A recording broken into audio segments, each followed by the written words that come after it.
By 2035, France's economy has collapsed. While people still vote for their politicians, the truth is that big corporations control everything now because they've bought the country's debt. 15 million people are unemployed and living in homeless camps under the Eiffel Tower. Riots and protests become part of the daily routine, especially when the corporations pass reforms in their favor, deregulating many industries. The most scandalous one is the legalization of human experimentation and performance-enhancing stimulants, which transform athletes into their guinea pigs in exchange for sponsorships and easier wins. Any person is free to sell their body however they want as free trade. Reda arrived in France when he was 10 years old and the land was still prosperous. Nowadays, unfortunately, he's another victim of the system and works as a cage fighter under the stage name Ares. He used to be among the best ones and received all kinds of sponsorships, but one day, he accepted a deal on an experimental stimulant that gave him a stroke. It's been 10 years since then, and now he's just another low-ranked fighter that nobody will pay for. To earn some extra cash, Reda sometimes accepts to work for Altman, a cop that occasionally hires enhanced fighters when riots get too rough and they need extra security. It's during one of these riots that Reda notices Altman making a deal with a mysterious big man. He also sees his niece Anouk getting arrested for being part of the protest. Speaking of the riots, all this bad publicity is starting to worry the investors of the Donavia Corporation, so its CEO must think of something fast. Sometime later, Reda bails Anouk out of jail as announcements all over the city inform that firearms are now illegal. Reda takes Anouk back to his sister Carla, who is also working with the rebels. She and new member Boris show him that the Donavia CEO is denying any kind of problems with their stimulants and swearing that the athletes know the risk, which is a lie. Reda doesn't care though, he prefers having money to survive and stay out of trouble. Afterward, Reda goes to Altman's place to spend the night with her, thanking her for helping Anouk. Some days later, corporate executive Anna informs the Donavia CEO that their latest stimulant tests have failed and more than 10,000 are dead. The CEO orders her to use Reda, who had survived the stimulant the last time even if it gave him a stroke. The fact he isn't doing well nowadays will only make his comeback story a more powerful tale in their ads. Later in the evening, when Reda goes to see his coach, he finds Anna in the office. They want him to try Donavia's new stimulant, the HSX, because he's the only one that has survived it so far. However, Reda turns them down, not wanting to risk another stroke. Afterward, Reda stops by a kiosk to get some food, and the owner reminds him that he will indeed sell the kiosk to him if he manages to get the money. When he returns home, Reda puts today's winnings in a box with his savings. The next day, Reda bumps into Maya Sotis, his cross-dressing neighbor. They don't have a good relationship, exchanging insults whenever they see each other in the hallway, but at least they don't bother each other either. On his way out, Reda is intercepted by a couple of cops, who inform him Carla has been arrested for possessing an illegal gun, for which she may get 5 to 10 years. Reda goes to the station and tries to tell them the gun is his, but the detective quickly catches his lie when he can't even tell what kind of gun it was. Until this issue gets resolved, Reda will be in charge of his nieces Anouk and May, but as soon as they're out of the station, he calls Altman for help. She promises to look into Carla's case and advises Reda to lay low for now. Outside the building, Reda finds Boris, who has brought a lawyer with him and promises to have evidence that Carla had been staged. Reda asks him to speak in private and they go to the bathroom, but instead of listening, Reda grabs Boris by his hair and dunks his head in the toilet. He knows the rebels handle illegal weapons for protection and thinks Carla's been arrested because they made a dumb mistake, so he doesn't want to hear any excuses. The next day, Reda gets to visit Carla for just a minute by paying off one of the cops. Carla also swears she's been staged and Reda doesn't know what to think, but he does advise her not to get into trouble because he can't protect her here. In the evening, while Reda is making dinner for the girls, he discovers Anouk is still in contact with Boris. He forbids her from working with the rebels anymore, and Anouk throws a fit, accusing Reda of being uncaring for not joining the fight. She drops her food as a sign of protest, and Reda slaps her for it, prompting Anouk to call him violent and obedient, which makes him perfect for a cop. Then she leaves the building, and Reda worries about her in this dangerous neighborhood, so he goes to see Maya Sotis to ask him to watch May while he goes after Anouk. It doesn't take Reda long to find Anouk, who has been captured by a gang. At first, the teens try to look tough, but as soon as Reda easily beats up their leader, they free Anouk and run away. Reda reminds Anouk that her mother is in prison and getting into trouble will make matters worse. He also points out that to free her he'll probably need money, so if she wants her mom back she must accept how the world works. On their way back home, Reda gets a call from Altman saying she has news about Carla's case, so he drops Anouk at Maya Sotis' place as well. He tries to pay him for the babysitting, but he gets offended and turns the money down. Once Reda meets with Altman, he learns Carla was arrested because of an anonymous tip. They may have a chance by bribing the guards, but it'll cost Reda 100,000 and he must get it quickly before Carla is prosecuted. Seeing as he has no choice, Reda goes back to his coach and Anna to discuss the deal with the HSX stimulant. Lab helper Tyro shows him a quick test by trying a drop of the stimulant on different samples of blood, and only Rada stays unaffected. There are some risks though. The withdrawal symptoms are intense, and Rada will lose consciousness after a match, so he only has 5 minutes to win. The plan is for the coach to sign him up in the big championship while telling everyone he still sucks, allowing them to win bets by a huge margin. If Rada can bear 3 rounds, he'll be paid $120,000. Rada accepts the deal, then goes back to his building to pick up his nieces. They get along wonderfully with Maya Sotis, who has cameras all over his apartment because he live streams his life. The girls say goodbye, but Rada won't even thank Maya Sotis for the help before leaving.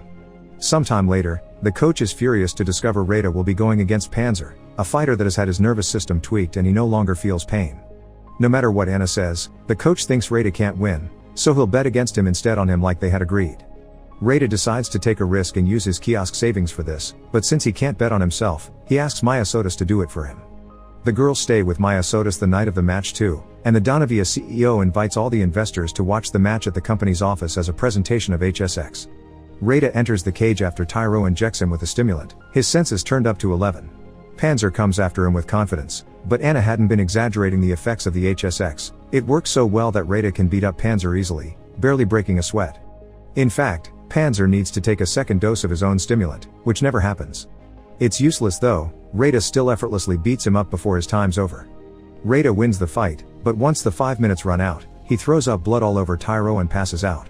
Anna is smug while the coach laments his poor betting choices, and the Donavia CEO gets the support of all the investors when they understand the potential military uses of the HSX. When Rada wakes up, he informs everyone this was a one-time thing only, but he changes his mind when Anna makes a juicy offer to become the face of HSX. When Rada returns home, Maya Sotis has already been paid the bet money, which is enough to get Carla out and still keep some in savings. Rada informs him that he'll keep fighting, which Anouk doesn't approve of. She understands having one fight to save Carla, but from now all his payments will be blood money. As days pass, Rada's face appears all over HSX advertisements, and he's also interviewed on all kinds of TV shows, which has raised the Donavia shares of 53%. Rada moves with the girls into a nicer apartment, although May doesn't like it very much because Maya Sotis isn't there. The day to finally free Carla comes and Rada gives Altman the money for the release, but unfortunately, Altman brings bad news: Carla died while defending new prisoners. Altman tries to give Rada the money back, but Rada tells her to keep it and discover who had staged his sister. During Carla's funeral, Boris notices Anna's presence there and begins making plans. Rada is the legal guardian of the girls, which is more reason for him to concentrate on his matches. His next opponent will be La Masse, a large man that handles his opponents in seconds. One evening, Rada's TV is hacked by Boris, who asks him to get information about Donavia's experiment victims. Rada refuses, claiming Donavia isn't his enemy, but he changes his mind when Boris shows him that the anonymous tip against Carla came from the phone outside the gym. Rada goes to see his coach, but he swears Rada is the only one using HSX. Rada's starting to get suspicious, but he says nothing for now. After dropping the girls with Maya Sotis again, he visits Altman, and while spending the night together, he makes her promise to make sure the girls will be safe if something happens to him. The night of the next match, the Donavia CEO and Anna watch it with the investors again, hoping to grow their shares even more. Tyron and the coach are in the office, eager to earn easy money, but when Rada enters the cage they notice something weird. The scientist that Donavia sent to take blood samples and apply the HSX isn't there with him. The match starts, but it's barely a fight at all. La Masse quickly grabs Rada by the head and hits him against the cage until Rada passes out, finishing the match in 17 seconds. The sports commentators call the HSX a hoax, the coach loses a great amount of money, and Donavia's shares quickly begin sinking. Rada wakes up a few minutes later feeling perfectly fine, and on his way out, it's revealed that Donavia's scientist is all tied up, meaning Rada never took the HSX in the first place. While the Donavia CEO sends Anna to find Rada so they can use him to calm down the investors, Maya Sotis picks up Rada in a car. The girls are ready to leave with the money they've made by betting on La Masse, but Rada still has some business to take care of. He asks Maya Sotis to take the girls and meet him later, and if he needs anything, he can call Altman, who Rada gives him the phone number of. But back at the apartment, someone else gets to the girls first. Next, Rada goes to see the coach and reveals he has the HSX he should have taken. The coach gets scared and finally confesses he did call the cops on Carla so that Rada would accept the sponsorship for the money. He had no choice because he's the only one of his fighters that could survive this particular stimulant. But Rada doesn't care about the excuses, and he kills the coach by injecting him with the HSX. Anna and his bodyguard arrive at the gym as well, and Anna threatens with hurting Rada's nieces if he doesn't cooperate. Rada tries to beat them up, but without the serum, the bodyguard easily overpowers him. He's allowed to call Maya Soda's place to confirm Anna's saying the truth and discovers Altman has them at gunpoint because she's been working with Anna all along. She was the one that gave Anna the idea of using the coach and Carla because she may be fond of Rada, but she likes money more. The night of the riot, she had been talking to the bodyguard to make the deal. As Anna takes Rada away, Maya Sodas calls his own house too to check on the girls. Altman orders Anouk to pick up the call and tell Maya Sodas to come by, so Anouk does exactly that, saying that Rada is already home and he wants to thank Maya Sodas for his help. After hanging up, Maya Sodas realizes that doesn't sound like something Rada would do and gets suspicious. He borrows a phone from a random civilian and checks the cameras at his home, discovering the girls at gunpoint. Maya Sodas calls Rada, but Anna won't allow him to answer. Then he calls the number Rada had given him but hangs up as soon as he sees Altman pick up. His only hope now is to call Boris, who wastes no time and borrows a gun from the other rebels. On their way to Donavia, Anna explains to Rada that they need him to be patient zero in order to stabilize the formula for general consumption. When they arrive at the office, the CEO makes Rada admit in front of the investors that he never took the HSX. In order to do a new demonstration, Rada is injected with HSX and will be fighting two of the bodyguards, who are genetically engineered clones of the most powerful cage fighters. Meanwhile, Maya Sodas returns to his apartment with Boris. They ring the bell, and Altman makes May check who it is through the peephole. Since she only sees Maya Sodas, Altman thinks it's safe, but as soon as she approaches the door, Boris shoots her. Afterward, Boris hacks into the Donavia's computers to appear in the middle of the meeting and show Rada that his nieces are safe. Now that there's nothing holding him back, Rada wastes no time and throws the CEO out of the window. The investors run out of the office, but Anna stays to order the bodyguards to capture Rada, reminding them she needs him alive. Such limitation means the bodyguards can't fight using their full power, which means a Rada full of HSX has no trouble beating them up.